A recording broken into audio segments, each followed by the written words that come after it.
Okay, welcome to our second episode. We are back already, which, in fact, the concept of this series was that we would review animated series from the 90s. So on episode 2, we have already broken that rule, and we will be reviewing the Robocop animated series, which actually came out in 1988, not, as I thought, the mid-90s. Yeah, that really surprises me just from like tone and stuff. It struck me as I didn't question for a second that it would have been from the 90s. Apparently they did do a sequel series to this which came out in the 90s called Robocop Huh. Alpha Force or Delta Force. It was one of the two. What the? That's weird. All right. Yeah, but we won't be reviewing that one. um, No. that one had a lot more episodes than this, and yeah, it looks interesting. But I think this one, in and of itself, is quite interesting due to how not necessarily closely it follows the movie, but how much it takes from the movie and then sort of does its own thing with it in a sort of It was sort a of, kid-friendly way. yeah, it was kind of bizarre because I was expecting it to be like, here's the sequel series after Robocop, but it's almost more like we're adapting the movie as a series and kid-friendly. Yeah, they well, right from the opening sequence, you see they recap the events of the movie, but in, as you Hmm. say, in a kid-friendly way. Like you see Clarence Boddicker and his gang, and they're still gunned down Murphy horribly, but Yeah, no, you don't see any of the associated violence, and it makes it look like it's got a happy ending. So it's sort of it's redone as "Don't worry, kids, I became RoboCop," like in the movie where Murphy's Murphy's wife and son that he forgot. I don't yeah. think. And we didn't watch the whole series, but I'm pretty sure his wife and son do not appear in any of the I episodes think that'd be a of little this. too upsetting to try and implement. Yeah, possibly. Like I know there's an episode at some point we didn't watch it, but I caught wind of like a clip of how there's apparently an episode where Murphy gets like a robo cold, like he sneezes electric pulses. Like, Which they're all weird concepts, but mhm. RoboCop in and of itself is quite a weird sort of satirical movie. So some of Yeah, it kind of works. Um, like if this had been before the movie, and RoboCop had been an animated series, and someone had gone, you know what, this would make a good action movie, and they'd adapted it and turned it into an adult movie. Um, Maybe that would have worked better. I Maybe, could see that actually. yeah, like someone watched this See, and was like, "Oh, this guy's just been gunned down in the opening sequence. We could reboot this into like a gritty adult movie." now I gotta say, I think if it were an animated series first, the main villain would not be modeled after Kurtwood Smith. I have a feeling Yes. because he's like, 'cause that's another like first of all, when you told me Clarence Boddicker was in an episode, I was like, no way, no, no way. Yeah. Like, how are they even going to explain that? But they he's fine. He's Yeah. cool. And I was like, he's either going to be like a disturbing caricature of Kurtwood Smith, or he'll like look nothing like him. But they actually land a pretty nice happy medium there. They And he, do. yeah. And it's the guy doing him actually does quite a good Kurtwood Smith impression. Yeah, they capture his one-liners pretty well, and that's kind of all he does throughout the episode is just repeat his nightmarish. Yeah, they I keep don't. showing. Yeah, go ahead. And what was it? It was I don't think you think I'm a nice person. Yeah. They keep flashing back to that like every 5 minutes in his Ugh. episode. Give me a break! I bet you don't think I'm a very nice person. Fun's over. Fun's over. Fun's over. You probably don't think I'm a very nice guy, do you? Buddy, I think you're swine. But it's Yeah, I mean, I wish that Clarence had been the villain for the whole series, just because I think Clarence Boddicker is an excellent villain. He's awesome. But he's not. He's like the main villain of this is Dr. McNamara, who I looked this up, and apparently Dr. McNamara is in the movie. That's what I was gonna ask. I was like, so is this a guy that they just pull someone, or? Yeah, apparently he's just like, he's literally in the scene where like they're in the boardroom and the robot guns down that guy. Like he's one of the guys who's trying to frantically deactivate the robot. Yeah. So someone They're had like, looked at it that's and our been villain. like, yeah, that's him. But yeah, Dr. McNamara is the main villain of this series, and he's got metal hands. But they never explain why he's got metal hands. He's just got them. Gosh. That's it. This movie has like such a weird villain situation because the RoboCop movie had two villains in Dick Jones and Clarence Boddicker, and I might be mistaken. Is Dick Jones in this show? Because I feel like there's like a stand-in for him, but they never refer to him. No, there's no Dick Jones. I guess Dr. McNamara is kind of the Dick Jones of the show. But they may as well have just called, like... Yeah. They could have said that he survived the fall, and that's why he had the robot hands, and that's Dick Jones. That would have made more sense. Actually, yeah, there was some, like, corporate guy that maybe I was assuming was supposed to be, like, a facsimile of... the guy who was like, we can't let Omni Consumer Products lose its family-friendly image, and stuff like that. I think he's the old man from the movie. So he's like the chief executive, yeah. Okay, all right. But he doesn't really sound or look much like him. And he sounds... I thought, for like the first episode, I thought he was George Takei. Because he sounds exactly like him. And he's always you just have to understand. Men with gray hair and suits all look the same to me. Yeah. I mean, he's a very generic character. And they only call him the old man in the film, so, you know. But yeah, every time he speaks, he sounds like George Takei, and it really threw me. I had to look it up to see if it was him, but he's always just quite like, possibly. Products are falling. Oh my. Yeah, we have those two, but the show gives us two new villains in McNamara and the officer that he suits up in one of those episodes that we picked out, right? I can't remember that guy's name. I took some notes and I wrote it. Hitchcock. His name was Hitchcock. Yes. Because it kept making me think of Brooklyn Nine-Nine, and I was like... Which is the more competent police officer? You decide. It's just... Yeah, I was like, did he become Hitchcock in the end, this guy, after they forced him into like a desk job somewhere? Which movie... there was some like actually serious cop movie which had either Hitchcock or Scully in it. Before Brooklyn Nine-Nine.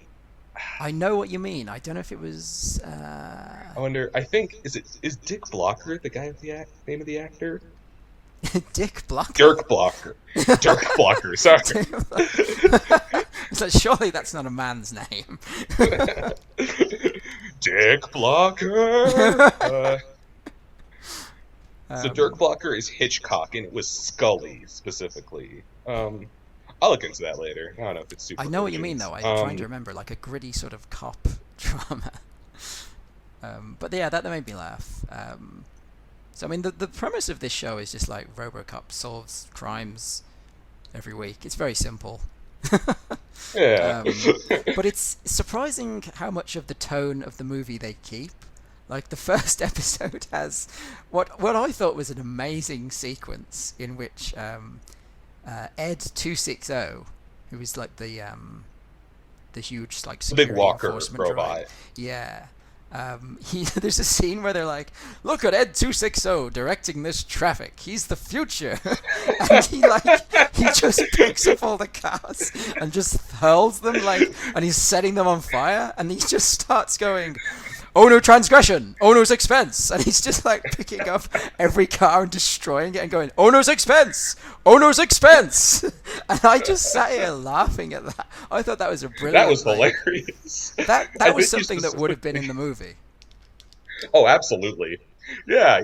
I think you specifically like saw into the car where this woman's like, I left my purse at the salon, turn around, and he just blows them to shit. Yeah. And it's like...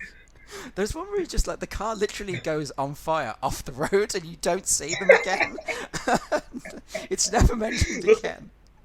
The funniest part to me is that whole bit is prefaced by McNamara being like, check out my invention. And it's unclear whether this was pre-recorded and he thought it would impress them, or this was like on the scene and he's like, oh, jeez.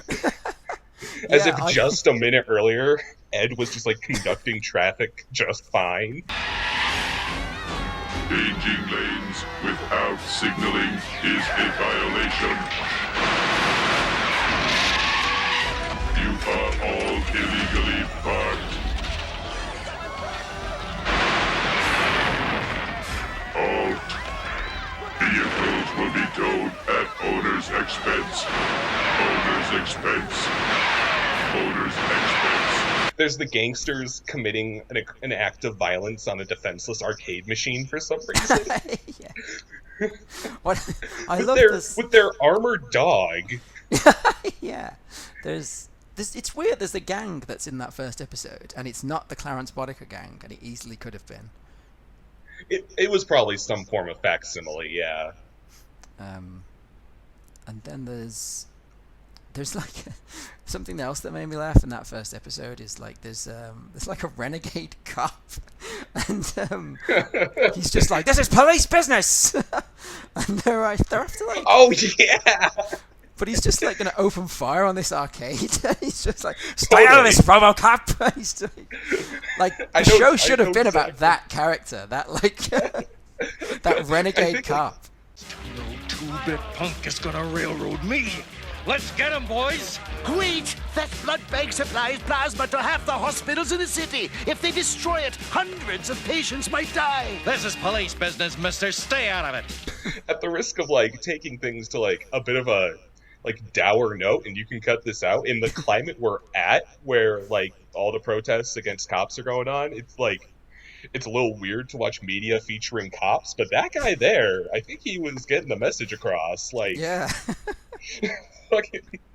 And like I think about how there's all this discourse about like should fictional characters that we look up to still be cops, and it makes me think how most cop stories are about breaking free of that system. Like Robocop is about Murphy breaking out of those chains, but the series kind of undoes that by having him in the force again, you know? Yeah. And there's a lot of like corrupt cops in this, and like outright racist cops who don't like Robocop. Oh yeah.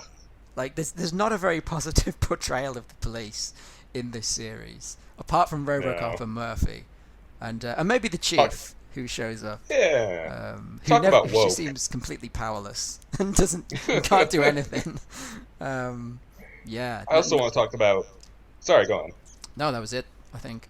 I want to bring up, they kind of, the opening to this show left a bad taste in my mouth. I want to preface that, like, this show isn't terrible or anything, but, like, after Pirates of Darkwater, I was a little less hyped about this one, I gotta say. And, there was this, like, the opening where they, kind of lift scenes from the movie with all the professors, leaning in. And they stick to, I think her name's Dr. Tyler, is the professor that's super prominent in the show. And I'm so mad they didn't steal the design of the professor with the Coke bottle glasses, who I think is super hot. And it's like, that would have been such a cool, distinct character.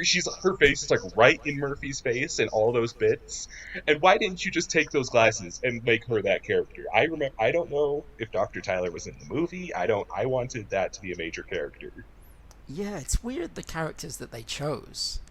Like, there's many more characters you could choose from that movie to put in this series.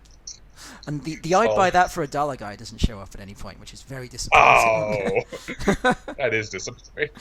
I wanted him in, like, the opening sequence. They should have just put him in the toy commercials. They should have done. Robocop and evil ED-260 face off with rapid repeat cap firing. I'd buy that for $1. Openings, speaking of the opening too, it's like, I feel like for 80s and 90s show, they're like one of two openings. It could be an explainy opening or the catchiest song you've ever heard. And, yeah. And this is not only an explaining opening, but the music playing over it is like off-brand Robocop almost. Like it didn't. Because like RoboCop the movie has this like iconic theme song. I can't hum it right now because I'm incompetent. But like this, I was like listening. I'm like, no, this isn't quite RoboCop. Yeah, it's a strange. It's weird because they replicate loads of shots from the movie, but if they were actually replicating shots from the movie, that opening sequence would have been horrifying. Like, oh, definitely. Murphy just getting his limbs shot off, and like toxic waste men, and men being thrown from the back of moving cars. After being mortally wounded in the line of duty, Officer Murphy is outfitted by OCP with bulletproof titanium robotic parts and with computer-enhanced motor and sensory capabilities. He has become the ultimate super cop, Robocop. Can you fly? Can you fly, Bobby? And it's just, yeah, a weird show, but not as bad as I was expecting it to be. Yeah, it's passable. It's been a very RoboCop-filled summer for me because, like, they revealed RoboCop as a guest character in Mortal Kombat 11, and I fell just down that rabbit hole. He showed me the fan-made remake, which is classic, and now this as well. It's just been very... I still haven't seen the 2014 movie, and I don't feel I should. No, it will add nothing to your experience. Nor will Gotcha. watching RoboCop 3. I don't know if you've gotten to that one yet. Is that the one with a child? Is like a drug dealer? That's the second movie, and the second movie's weird because it's very strange and very surreal and like a big departure from the first one. Oh, all right. Although when I was reading about this show, apparently it was like funded by Marvel, and the reason it didn't get the full 13 episodes was because they used the funding for the last episode to do their X-Men animated pilot. they stole the funding and were like, oh my God. You're not having that 12th episode, guys. I don't enjoy this. Let's move everything into X-Men. The kids, they don't like RoboCop. You gotta move it over. Put it in X-Men. Put all your stacks into X-Men. Yeah. I don't think we have anything more to say on RoboCop. I think, yeah. Tommy, would you recommend RoboCop to anyone living or dead? Would you recommend it to Kurtwood Smith? I'd go up to Kurtwood Smith and he'd be like, get out of here, dumbass. I wish I had 2,000 feet so I could put 500 of them in each of your asses. Would I recommend RoboCop? I think if you're like a RoboCop super fan and you want everything RoboCop related under your belt, this won't like taint any of that. And I think it has its moments, but like ultimately, I think there are way better cartoons to kind of spend your time with, even based on like various properties.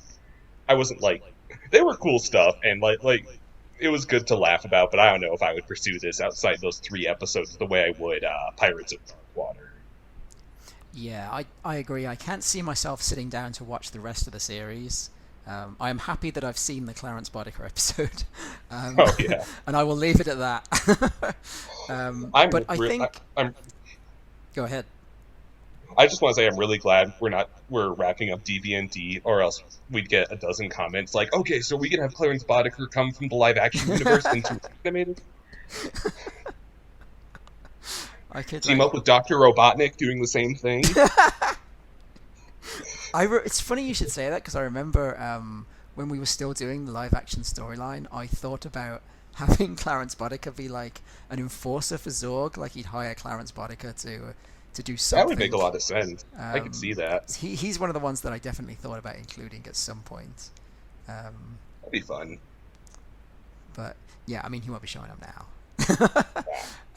But yeah, I would agree and say that it's not a terrible show. Like, if someone said RoboCop the animated series for kids, for kids, I think your initial impression would be, oh god. But after you actually sit down and watch it, it's not nearly as bad as it could possibly have been. It's okay. It's passable. They've clearly actually watched the movie. And, oh, yeah. I give them credit for that. And I give them credit Just more for than you can say. More than you could say about a lot of adaptions of different things. Yeah. Like they tried to do something passable. They did the best they could with an R-rated movie targeted towards younger children. So was there ever a Terminator animated series? I don't think there was. Sadly, there was not. I don't know why I'm saying sadly. It probably would have been awful, but no, there was not. It's strange there wasn't. Strange. We'll have to do an episode at some point about like animated series that never were, because I know they nearly did a Jurassic Park animated series. That's just Cadillacs and dinosaurs. That's just we'll get to that.